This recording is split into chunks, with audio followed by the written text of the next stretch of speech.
Bonjour Rasmik Cheyan. Bonjour. Bonjour François Ruffin. Bonjour. On est très content de vous recevoir tous les deux. Vous venez de produire l'un et l'autre deux essais qui sont assez proches dans leur thématique. Rasmik, vous avez écrit Les besoins artificiels ou comment sortir du consumérisme. François Ruffin, aujourd'hui, donc, sort en librairie Leur progrès et le nôtre de Prométhée à la 5G. En fait, l'un et l'autre, vous vous interrogez sur le sens de notre société, de ses évolutions, au fond, que voulons-nous? À quoi rêvons-nous? C'est-à-dire quelle est la dynamique qui nous pousse vers les transformations à venir. Au cœur de vos réflexions, donc, l'un comme l'autre, il y a une interrogation sur les désirs et une sur les technologies. Alors là, l'actualité me tend une perche. Donc j'aimerais savoir, l'un et l'autre, est-ce que l'aérien vous fait rêver? Est-ce que vous pensez que les enfants doivent cesser d'en rêver? Et au fond, quel rêve proposez-vous? L'aérien me fait rêver. Moi, j'appartiens à une génération qui a eu la chance de voyager relativement loin. Et il est évident que, disons, du point de vue des identités modernes, le fait de voyager est quelque chose de très valorisé. Il se trouve que je suis universitaire. À l'université, il y a un programme qui s'appelle Erasmus, par lequel on encourage les étudiants à voyager, avec cette idée qui est le voyage forge le caractère, permet de rencontrer des cultures nouvelles, des populations nouvelles. Donc il est évident que l'aérien, mais plus généralement le voyage, est quelque chose qui a été fondamental dans la construction des identités modernes, chez les jeunes, mais plus généralement. Ça va devoir changer, évidemment, parce qu'on a conscience désormais du fait que eh bien, le voyage a un coût écologique de plus en plus exorbitant, et notamment l'aérien. Et par conséquent, il va falloir inventer des nouveaux imaginaires du voyage. Et toi, François? D'abord, moi je pense que, je ne sais pas si l'aérien est encore un rêve ou si c'est devenu, en tout cas pour une classe, une banalité. C'est quand même très marqué socialement, l'usage de l'aérien. Et donc, on voit qu'il y en a qui prennent l'avion pour aller à New York, comme moi je prends le train pour venir à Paris. Et donc, on a un gros effet de classe quand même sur l'aérien. Et moi, je souhaite que sur des questions comme celle-là, on avance avec une notion de plafond et une notion de plancher.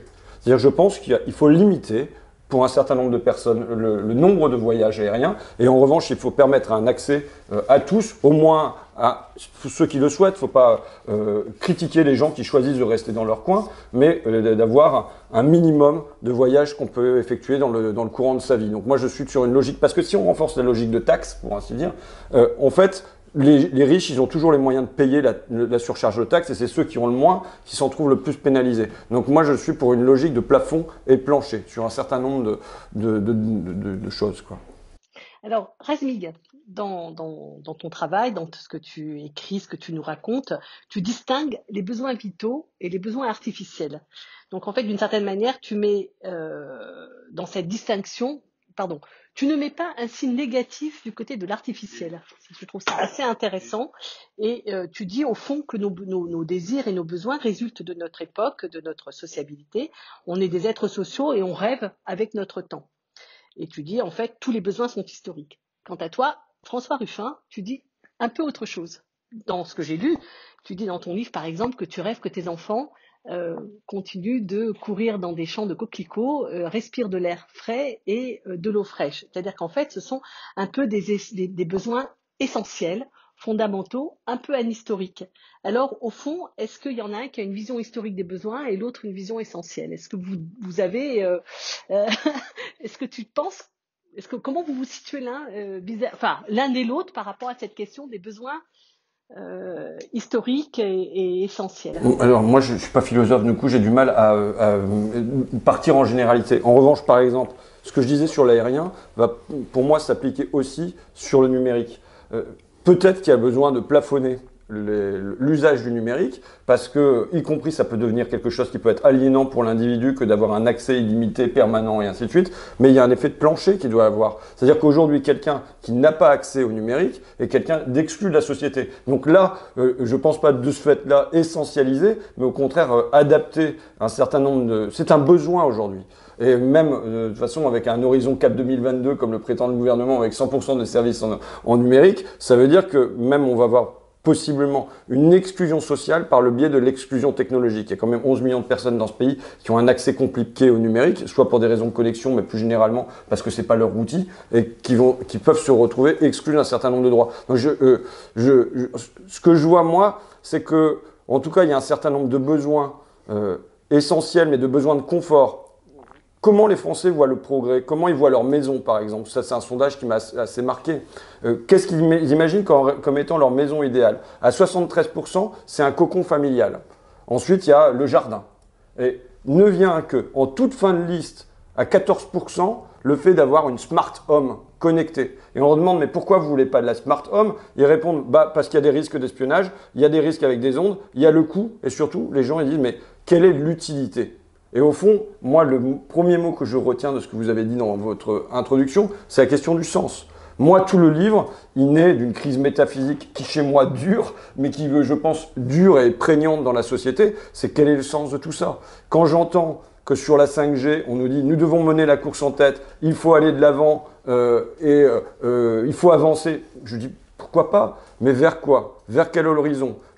En quoi ça va nous apporter un supplément de bonheur? Vous savez, ça fait penser à l'époque de l'Union soviétique où il y avait cette blague qui circulait et on disait camarades, nous sommes au port du gouffre, nous devons faire un pas en avant. Bon, voilà, si c'est aller en avant vers le néant, ça m'intéresse pas. Et c'est vrai qu'en même temps qu'on nous présente comme la 5G comme étant un horizon, pourquoi faire, c'est la question que je pose. En même temps, il y a la nature est elle-même attaquée. Enfin, l'un des mots, par exemple, dans l'introduction où je pointe sur le discours d'Emmanuel Macron, c'est le mot écosystème. Il prononce, dans un seul discours, il a prononcé 38 fois le mot écosystème, c'était devant les acteurs numériques, devant la Startup Nation. Et je dis, à aucun moment il prononce le mot écosystème pour me parler de ce qui est la définition de dictionnaire, c'est-à-dire leur environnement. Le seul animal qu'il mentionne, c'est la licorne, qui est un animal mythologique, mais les vers de terre, les oiseaux, ils n'apparaissent pas dans le discours du président. Et donc en fait, sous couvert d'écosystème, c'est d'un technosystème qu'il s'agit et qui peut bien aujourd'hui écraser l'écosystème. Et c'est mon inquiétude. Moi, j'ai une inquiétude pour qu'est-ce qu'on va laisser comme planète à nos gosses. Ça peut paraître un peu... On va revenir sur ce point. Oui, dire qu'un besoin est artificiel, c'est pas forcément péjoratif. Après tout, beaucoup de nos besoins sont des besoins qui ont évolué historiquement. Pour reprendre l'exemple du voyage qu'on évoquait tout à l'heure, bon, on peut survivre sans voyager, on ne va pas en mourir de ne pas voyager. Le voyage, en fait, se démocratise relativement, comme tu l'as dit, à partir du 19e et du 20e siècle, et ça devient un élément important des identités modernes à partir de cette période-là. Donc dire que c'est artificiel, c'est pas forcément négatif. Ce que ça veut dire, c'est que d'une part, ça évolue historiquement, et d'autre part, qu'on peut en discuter collectivement. Et ça revient à ton bouquin. Aujourd'hui, la discussion politique collective qu'on doit avoir, c'est quoi les modalités de voyage qui seraient soutenables, qui seraient démocratiques, qui seraient égalitaires, par opposition à des formes de voyage où la décision de voyager serait prise uniquement sur la base du pouvoir d'achat des individus, de leur capacité à s'offrir des billets d'avion pour aller à New York ou aux quatre coins du monde, etc. La logique que tu évoquais, qui était en fait la logique du rationnement, c'est-à-dire la logique du plafond, est aussi une logique qui permettrait d'une certaine manière de redistribuer de manière égalitaire des miles, des kilomètres par avion ou des kilomètres par train, et par conséquent, c'est peut-être le point de départ, en effet, d'une discussion démocratique sur les besoins. Donc tout ça pour dire que, quand on dit que des besoins sont artificiels, ce qu'on veut dire en dernière instance, c'est que la politique s'applique sur ces besoins. Qu'en d'autres termes, on peut en discuter collectivement, et la discussion collective, elle doit justement s'engager sur les modalités concrètes et démocratiques de choses comme le voyage et bien d'autres questions. La question de la technique, on va y revenir, j'imagine. Notamment dans le livre de François Ruffin, il est quand même mis en cause l'intérêt de ces besoins. Il y a une question de, au fond, est-ce que ça nous rend plus heureux? Est-ce que ça nous intéresse? C'est-à-dire qu'il y a une interrogation de sens, de fond sur ces désirs qui nous habitent, quoi. Et donc là, j'aurais envie de te poser une question, Françoise, puisque tu affirmes beaucoup et tu le montres dans ta pratique, être du côté des catégories populaires qui sont en fait de fait mises à l'écart de ça, pour une part. C'est-à-dire qu'alors elles ne choisissent pas, elles sont écartées, mais d'une certaine manière, est-ce qu'elles en sont aussi protégées? C'est-à-dire, au fond, est-ce que tu considères que cette frugalité là permet de ne pas être embarqué dans un délire de rêve de iPhone, ou alors c'est un désir qui nous contamine tous? Non, je pense que au contraire, quand elles en sont privées, c'est une frustration qui est possiblement énorme, c'est-à-dire que ça apparaît comme un échec possiblement, donc comme un trou. Donc non, je pense pas que c'est parce qu'on en est privé. D'abord, il y a un rêve d'accession, la rivalité ostentatoire, elle va dans ce sens-là. Donc je pense que au contraire, c'est une peine. Je voudrais dire deux choses sur, pour moi, un moment de cassure entre disons la hausse technologique, le progrès et le progrès humain. Pour moi, je situe ça dans les années 70, pour historiciser aussi. C'est-à-dire que jusque dans les années 70, le progrès, ça correspond à l'électricité, l'eau courante, le frigo, la salle de bain. Et donc, on voit même dans les indices de bien-être comment ça s'élève avec le PIB. Depuis ce moment-là, on a eu un doublement du PIB depuis les années 70 qui n'a pas correspondu à une augmentation des indices de bien-être. Donc à ce moment-là, il y a un décrochage qui se produit. Depuis ce temps-là, on a installé donc l'informatique, on a installé le numérique, on a installé tout ça, et pourtant, ça ne libère pas du temps de travail supplémentaire, au contraire. Donc il y a quelque chose qui se passe là, depuis ce temps-là, d'avancées technologiques qui ne produisent plus du... Est-ce que c'est lié à ces techniques? Est-ce que c'est lié à ces technologies?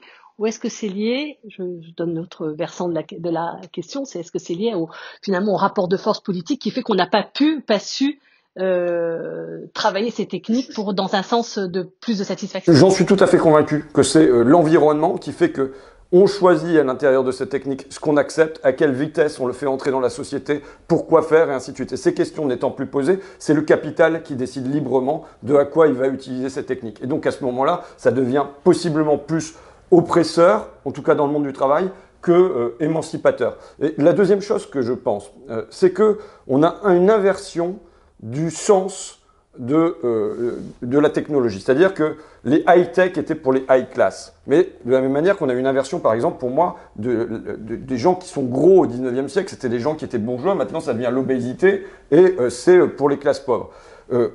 Aujourd'hui, la technologie, au contraire, elle va être pour les classes dominées. C'est-à-dire quand on regarde par exemple les offres d'emploi dans la Silicon Valley où pour les familles riches, on va non seulement recruter un coach pour leur enfant avant 3 ans, mais on va aussi recruter un assistant de coach, c'est-à-dire qu'on va offrir de l'hyper-humanité pour leurs enfants. Et ils vont les mettre dans des écoles alternatives possiblement sans écran. Eux-mêmes vont, alors qu'ils sont à la tête de Facebook, Microsoft et compagnie, dire qu'il ne faut pas d'écran avant 14 ans. Donc quelque part, ils vont préserver leurs enfants de ça et ils vont offrir de l'humanité. Quand je vais dans un magasin aux Galeries Lafayette pour m'acheter un costard pour aller à l'Assemblée, il y a tout de suite 1 ou 2 vendeurs qui se précipitent sur moi. C'est-à-dire que je suis entouré d'humains. Et au fond, aujourd'hui, on va mettre des écrans, parce que c'est moins cher, devant les catégories qui, par exemple, pour se payer un billet de train, vont n'avoir qu'un écran, tandis que la personne riche, elle aura un assistant qui va aller commander ça à sa place. Vous voyez, au supermarché, il va y avoir des caisses automatiques dans les magasins pour les moins riches. Donc je pense qu'on a une inversion du sens de la technologie qui fait que, au contraire, ce sont les pauvres ou les modestes qui vont se retrouver à être confrontés en permanence à des écrans et à une société plus ou moins déshumanisée, quoi. Oui, il y a un point à prendre en considération, à mon avis, c'est qu'une partie significative des nouvelles technologies dont il est question là sont des nouvelles technologies qui, au départ, sont financées non pas par les capitalistes, non pas par des investisseurs, mais par l'État. Et en particulier dans le cadre de programmes militaires. Si vous prenez les technologies qui sont contenues dans un smartphone, l'écrasante majorité de ces technologies, le GPS, tout ça, c'est à l'origine des programmes militaires qui sont financés par l'État.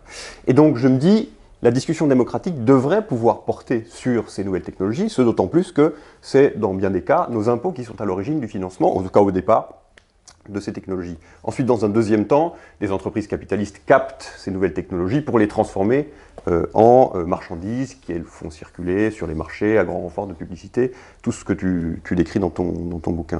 Donc il y a vraiment une mythologie à combattre, me semble-t-il, de manière vraiment très claire et très radicale. C'est l'idée selon laquelle toutes ces nouvelles technologies seraient à l'origine des technologies qui seraient dont l'origine au départ, dont la naissance se trouverait dans la logique du capital. Bien sûr que dans un deuxième temps, le capitalisme les reprend à son compte et les met en circulation et les commercialise. Mais au départ, c'est l'État. C'est des programmes massifs de financement qui sont étatiques et par conséquent, la démocratie devrait pouvoir s'appliquer sur qu'est-ce que l'État finance, pour qui, dans quelle perspective et pour satisfaire quel type de besoin. Donc vraiment, si on retourne à l'origine, en fait, il y a la question de l'État dans son rapport avec le capitalisme et la manière dont l'État se laisse d'une certaine manière déposséder par les capitalistes d'innovations qui, au départ, sont des innovations étatiques, alors évidemment en lien avec le militaire. Ce qu'il faudrait déconstruire aussi, c'est ce qu'on appelait autrefois le complexe militaro-industriel, qui est une expression qui est à peu près complètement disparue du vocabulaire des gauches. Dans les années 70, c'est quelque chose qu'on évoquait. C'est quelque chose qui remonte à Eisenhower, donc c'est pas exactement notre camp, mais disons, dans les années 70-80, les gauches marxistes radicales dénonçaient le complexe militaro-industriel. Aujourd'hui, c'est un vocabulaire qui a disparu, mais qui devrait qu'on devrait reprendre dans nos discussions critiques, parce qu'il y a là quelque chose de fondamental pour comprendre l'alliance de l'État et du capitalisme dans cette innovation permanente et cette mise en circulation permanente d'innovations présentées comme étant absolument essentielles, comme la 5G, c'est ce que tu évoques dans ton bouquin, et qui ne le sont pas du tout. Donc revenir à l'origine des liens entre l'État et le capital, c'est aussi une manière de démocratiser cette discussion sur les innovations présentées comme radicales. Ce que je trouve intéressant dans votre approche à tous les deux, pour le coup, c'est que vous n'êtes pas simplement sur une mise en garde, simplement au regard, simplement est un mot mal choisi, au regard des dangers écologiques, mais aussi au regard de notre humanité, c'est-à-dire de notre développement humain, de notre émancipation, de notre liberté à chacun, etc. Donc ça c'est vous alliez l'un et l'autre, vous alliez vraiment ces questions dans votre réflexion. J'aimerais bien vous entendre sur la question plus écologique, c'est-à-dire qu'au fond, est-ce que vous pensez que les techniques, il peut y avoir un usage, il peut y avoir finalement une proposition qui permette que ces techniques nous aident à surmonter ou à partiellement surmonter la crise écologique. Au fond, vous mettez des réserves sur l'aliénation qu'elles produisent. Est-ce que vous pensez la même chose à l'égard des dangers que court notre planète ? D'abord, j'aurais du mal à généraliser en disant les techniques, puisque tout mon propos, c'est de demander que la démocratie vienne regarder à l'intérieur de ce paquet-là pour faire le tri entre ce qui pourrait nous être utile, ce qui pourrait nous être utile, et y compris sur l'Internet, quelles applications on autorise, quelles applications on rejette. Donc j'ai du mal à généraliser. Je suis convaincu que si jamais il y a une solution à la crise environnementale très profonde qu'on traverse, je dis si jamais parce que je suis très pessimiste, mais si jamais il y a une solution, je pense qu'elle est essentiellement collective et politique, c'est-à-dire sur les choix de notre niveau de vie, de comment on vit et ainsi de suite. Et donc voilà, c'est essentiellement sur de l'économique et du social pour moi que se joue le gros de la solution. Et tout ce qui pourrait être amené en supplément par des technologies nouvelles et utiles qui permettraient de compléter la solution, c'est à prendre. Je crois pas au truc des Bezos ou comment il s'appelle le gars de Tesla là. Bon, Musk. Elon Musk, excusez-moi. Elon Musk, soit on va aller sur Mars, soit on va créer un bouclier autour de la Terre. Enfin, pour moi, c'est un espèce de délire. C'est mort, quoi. C'est pas comme ça qu'on va s'en sortir. Qu'en revanche, à l'intérieur de ça, il y ait des progrès qui soient effectués, des avancées technologiques et qui soient utiles à régler la question, à avancer sur la question écologique.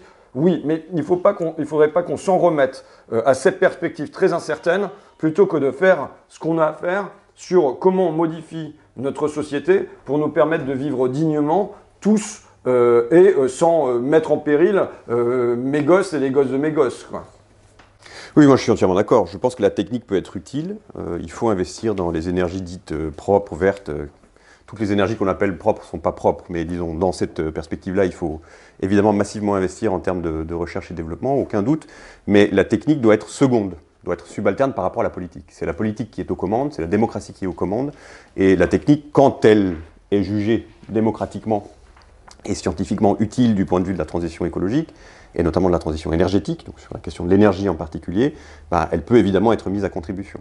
Mais en aucun cas, je pense qu'il faut avoir une foi aveugle dans le fait que la technologie nous emmènera par elle-même, en quelque sorte, par son propre mécanisme, vers un horizon soutenable du point de vue de l'évolution de société. Ça, je pense que il y a des débats très forts au sein de l'écologie politique sur pro ou anti-technologie. À mon avis, je suis d'accord sur ce point, c'est souvent des débats qui sont un peu manichéens. Il faut sortir de cette alternative et se dire, en réalité, que la technologie est quelque chose qui peut être tout à fait utile, mais pour autant qu'elle soit en position seconde, quoi. Que ce qui commande, que ce qui est véritablement déterminant, c'est les choix collectifs qui sont. Ça dépasse un peu l'écologie politique, parce qu'en fait, c'est quand même un peu le projet qui est aujourd'hui présenté par les grands dirigeants du monde. L'Union européenne qui va investir sur l'hydrogène, les investissements colossaux qui sont faits pour avoir un acier décarboné, etc. C'est-à-dire qu'en fait, c'est quand même, il y a une espérance, trouver une solution du côté. C'est pas le complexe militaro-industriel, mais c'est le complexe capitalo-étatique, on va dire, qui les dirigeants économiques et les dirigeants politiques qui veulent poursuivre sur le chemin qui s'est ouvert au 19e siècle, peut-être même avant. Donc, c'est par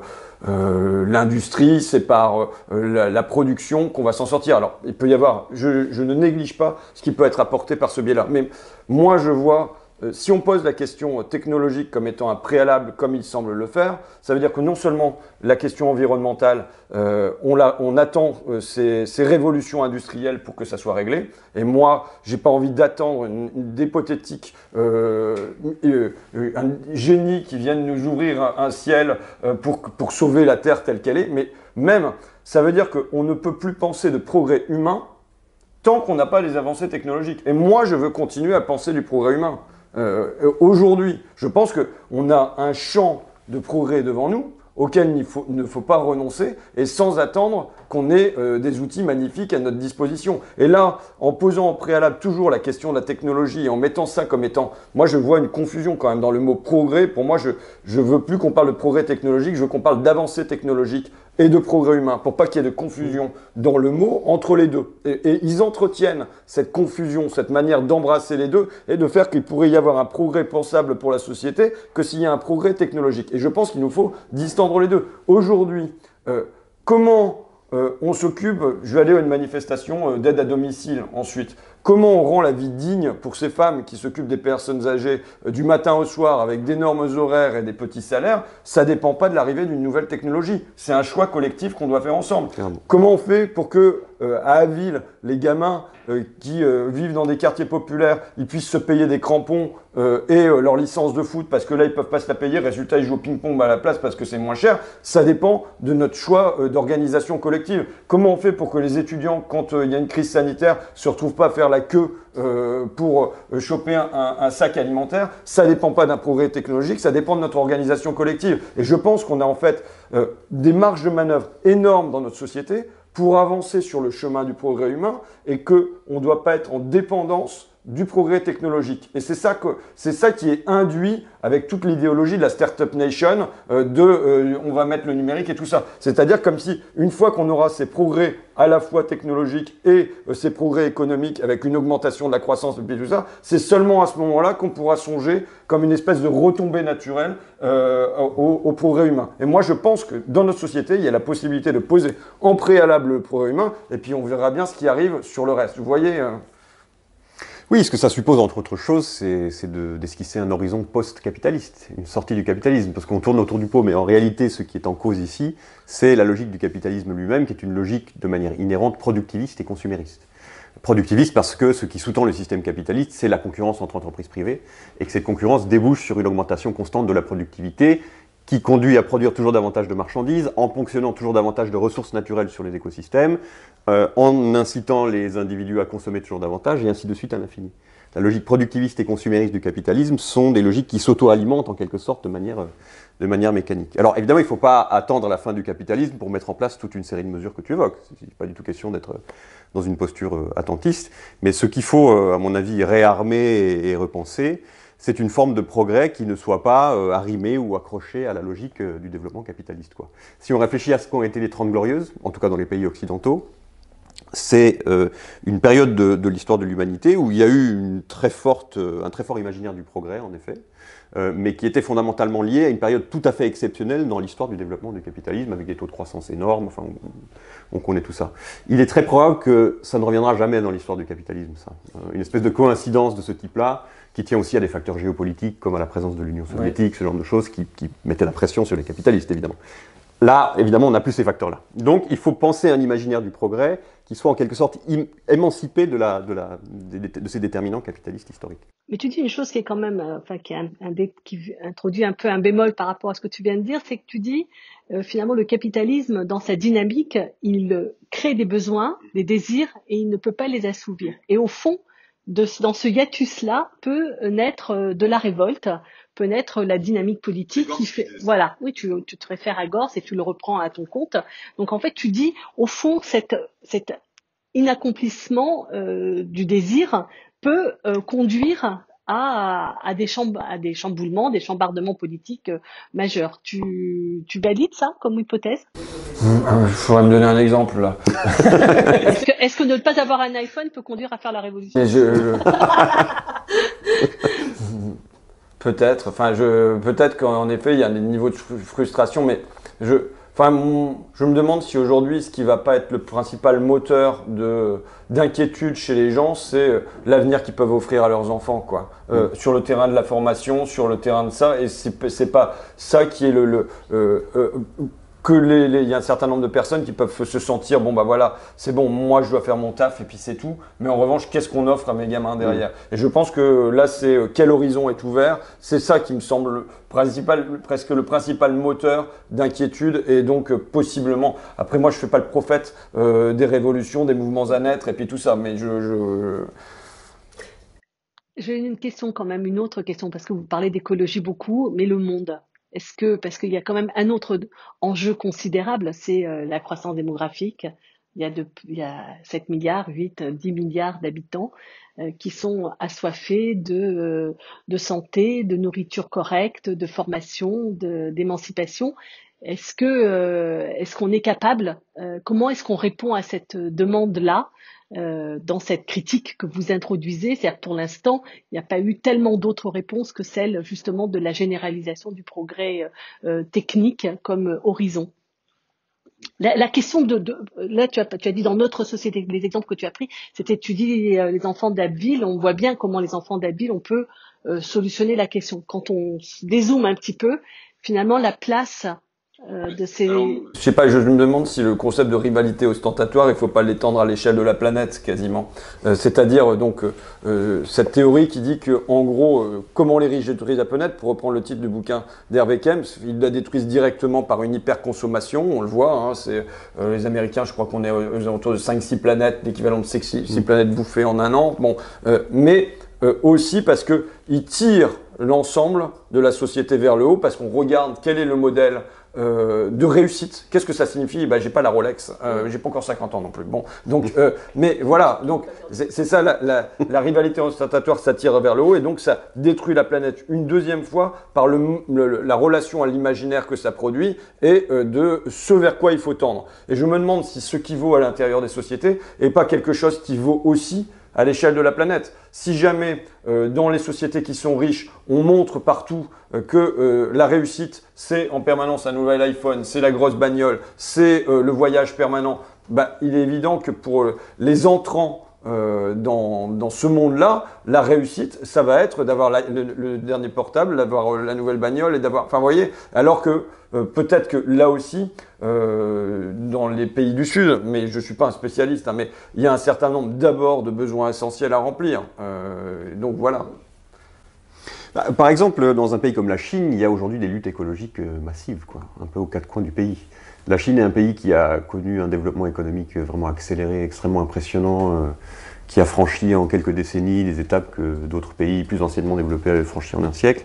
Donc il y a un développement industriel qui est massif, mais qui génère du coup aussi l'équivalent en termes de ce qu'on appelle des externalités négatives, c'est-à-dire des effets néfastes en termes de coûts écologiques de ce développement. Et par conséquent, ça conduit les classes populaires en Chine et les classes moyennes aussi, dans une certaine mesure, à exiger de plus en plus, c'est assez bien documenté par des historiens, par des sociologues, par des géographes, des formes de contrôle sur la surexploitation des écosystèmes, etc. C'est un pari qu'on peut faire que du fait du développement accéléré de certaines sociétés, comme la Chine, comme l'Inde, etc., la sensibilité écologique peut-être viendra plus rapidement. En tout cas, c'est un pari qu'on peut faire, parce que sinon c'est en effet assez désespérant. Après, moi, là où on est, un devoir qu'on a, c'est de ne pas produire des externalités ailleurs.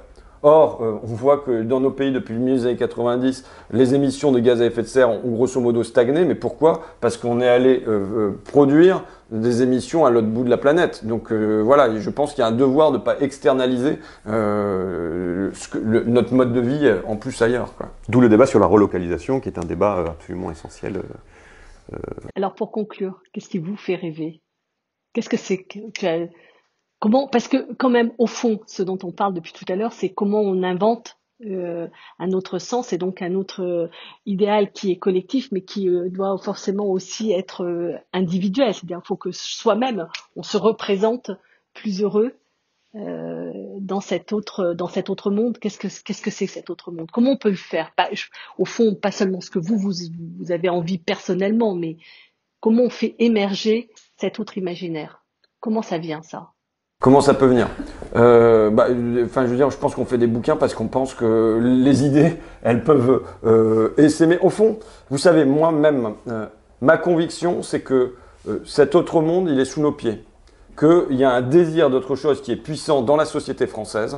Je le disais tout à l'heure sur le type de maison voulu par les Français. Mais on le voit sur le rapport au temps, par exemple. Quand on demande aux gens, qu'est-ce que vous voulez? Est-ce que vous voulez accélérer davantage? Oh non, surtout pas. Est-ce que vous pensez qu'il faut ralentir? Et on a une large majorité de Français qui sont favorables à ça, alors qu'on a des dirigeants, eux, dont le leitmotiv est accélération, accélération, accélération, accélération. Donc je pense, mais depuis en gros Nuit debout, moi, je pense qu'il y a sous nos pieds un désir d'autre chose, qui est plus seulement le désir d'une frange contestataire, mais qui est un désir massif dans le pays.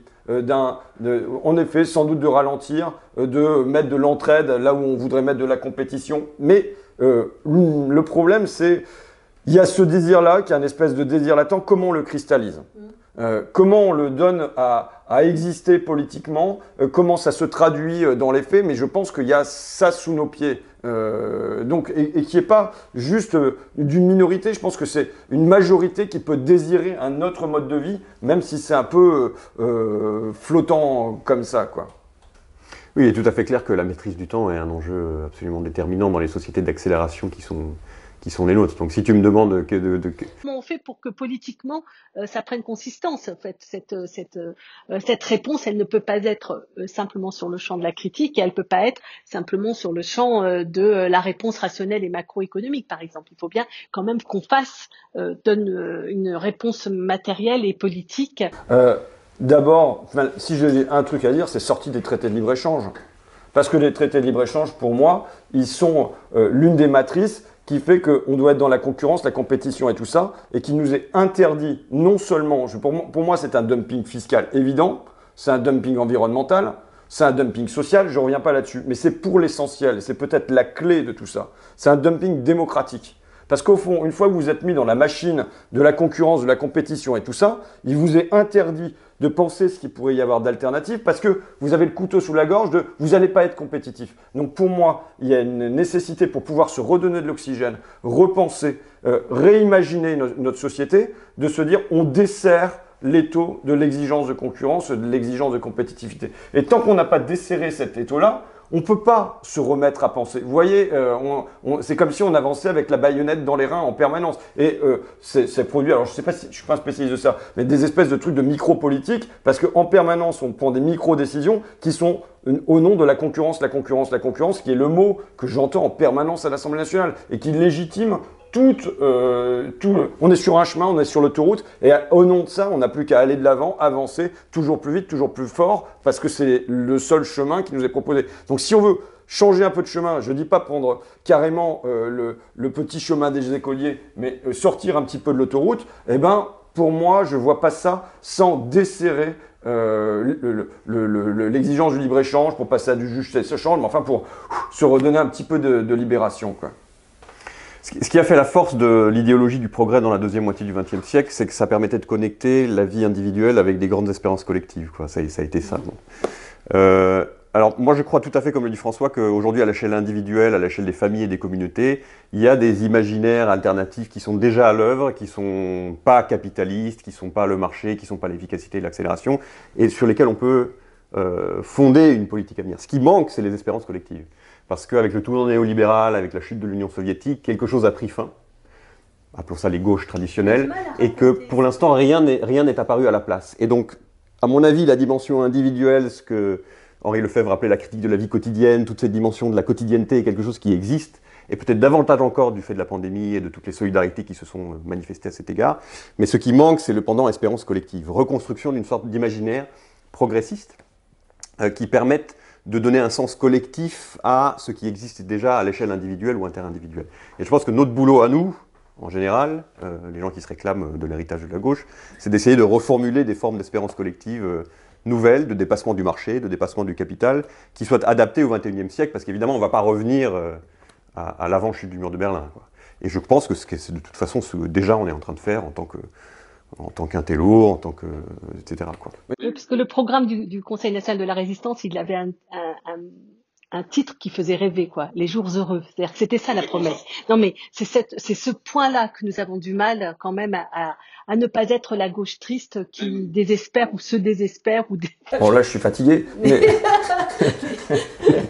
Mais bon, moi, je m'applique aussi. D'abord, je parle bien de notre progrès, c'est-à-dire il y a toute une partie qui est consacrée quand même à se demander qu'est-ce que c'est. On a un progrès à proposer. Et un progrès qui est populaire. Je dis, moi, si on structure les métiers du lien, assistante maternelle, auxiliaire de vie, accompagnante d'enfants en situation de handicap, et ainsi de suite, c'est 1 million de personnes qu'on fait sortir de la pauvreté, c'est les emplois féminins. Bon, donc là, il y a du progrès possible. Donc ça, c'est la première chose. Ensuite, pour rebondir sur ce que tu disais, je pense que donner à voir tout ce qui, dans notre existence, n'est pas capitaliste. Je veux dire, bon, ça, ils sont en panne en ce moment avec le Covid, mais quand tu vas au truc de foot et que tu as les entraîneurs qui s'occupent des gamins, qui font les déplacements et tout ça, qui plient les maillots et tout ça, quelque part, ils sont dans l'acapitalisme. C'est pas de l'anticapitalisme, mais l'essentiel de notre vie est au fond de l'acapitalisme, dans d'une sortie du capitalisme. Pour moi, il faut donner à voir ça. Il faut peut-être aussi des fois donner à voir un certain nombre de victoires, de petites victoires. Et du coup, du côté de la gauche, on est à chaque fois dans on n'a pas eu assez, c'est triste, mais bon, même le mouvement ouvrier, de toute façon, il n'était pas dans les grandes victoires permanentes, quoi. Non, mais Nuit debout, c'est une invention langagière qui était superbe, par exemple. Hein. Je veux dire que quand je pensais aux jours heureux, j'ai trouvé que Nuit debout, ça faisait rêver. D'une certaine manière, ça proposait pas un programme, ça ne disait pas une chose tout à fait matérielle, mais ça disait comment dire, un rêve, un imaginaire, un contraire de la Mais c'est pour ça que même nuit, sur la critique de la 5G, sur la critique de la 5G, mon choix de pas être dans la critique du risque environnemental qui existe, de pas être dans le risque sanitaire, ne pas être dans les risques, mais juste dans vers quoi ça nous projette, qu'est-ce qu'on veut, quelle est la vie qu'on veut pour demain. Je pense que c'est l'essentiel de la question qui est à poser. Et au fond, en face, on a des gens qui ne répondent pas à cette question-là et qui remplacent les finalités par les moyens. Le moyen, la 5G est un moyen au service de quoi? Et en permanence, eux, ils remplacent la question des finalités, de l'horizon, par la question des moyens. Et je pense que ça crée un grand vide dans la société, quoi.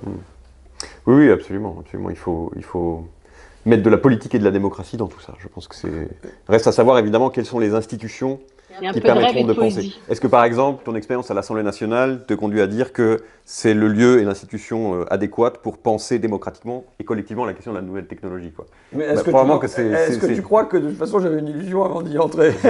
je savais bien. Non, mais donc ça suppose aussi d'inventer des institutions nouvelles. Je suis d'accord. Mais ceci dit, déjà ça passerait par là. Il y aurait au moins un lieu de débat. Ça serait pas un lieu de décision, mais il pourrait y avoir un lieu de débat imparfait. Mais ceci serait un début. La démocratie est une imperfection aussi, et la vie est une imperfection. Donc on va faire avec. À bientôt. Merci. Merci à vous.